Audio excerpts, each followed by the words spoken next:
நூறுசாமி ஒரு சிறிய ஆசையைச் சுற்றி உருவான பெரிய மனக்குழப்பங்கள்.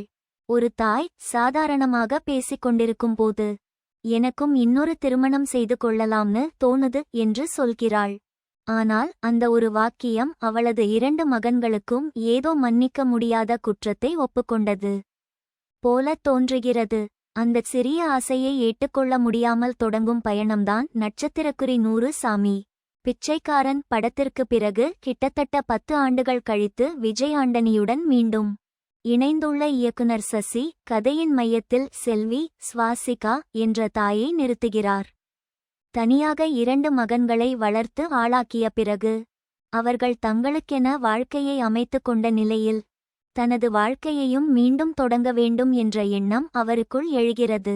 ஆனால் அந்த எண்ணத்தை ஏற்றுக்கொள்வதே குடும்பத்திற்குள் ஒரு சிக்கலாக மாறுகிறது. ஆரம்பத்தில் எதிர்ப்புடன் நிற்கும் மகன்கள் பின்னர் தங்களது ஈகோவை விட்டு இறங்கி, தாயின் சந்தோஷமே முக்கியம் என்பதை உணர்கிறார்கள். ஆனால் அதற்கு பிறகுதான் உண்மையான சவால் தொடங்குகிறது. ஊர், உறவினர்கள், பிறர் என்ன சொல்வார்கள் என்ற மனநிலை.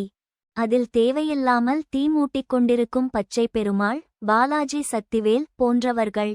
இவையெல்லாம் கதைக்கு இயல்பான மோதல்களை உருவாக்குகின்றன. இதே மாதிரியான கிராமத்து கதைகளை தமிழ் சினிமா ஏராளமாக பார்த்துவிட்டது.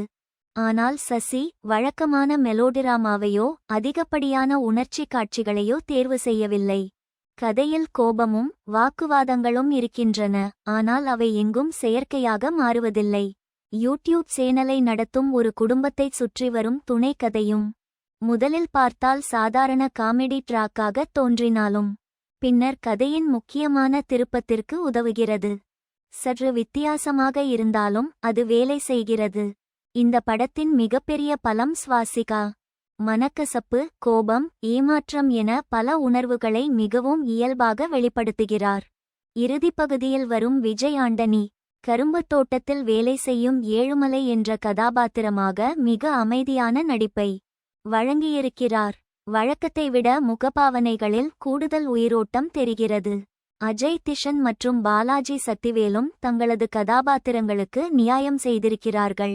பெரிய கேன்வாஸ், பிரம்மாண்ட காட்சிகள் எதுவுமில்லாத ஒரு சிறிய படமாக இருந்தாலும், ஒரு பெண்ணின் வாழ்க்கை மீதான உரிமையை மேடையில் நின்று போதிக்காமல் மிக இயல்பாக பார்வையாளர்களிடம் கொண்டு சேர்க்கிறது. சில நகைச்சுவை காட்சிகள் எதிர்பார்த்த அளவுக்கு வேலை செய்யவில்லை. படம் முடிந்த பிறகு வாழ்க்கையை மாற்றிவிடும் அளவுக்கு பெரிய தாக்கத்தை ஏற்படுத்தாமல் போகலாம். ஆனால் இந்த ஆண்டில் வந்த பல ஒரே மாதிரியான கிராமத்து படங்களுக்கு மத்தியில் நட்சத்திரக்குறி நூறுசாமி நட்சத்திரக்குறி தனித்து நினைவில் நிற்பதற்கு காரணம், அது தேவையற்ற சத்தமில்லாமல் தனது உணர்வுகளை அமைதியாக நமக்குள் பதிய வைக்கிறது என்பதுதான்.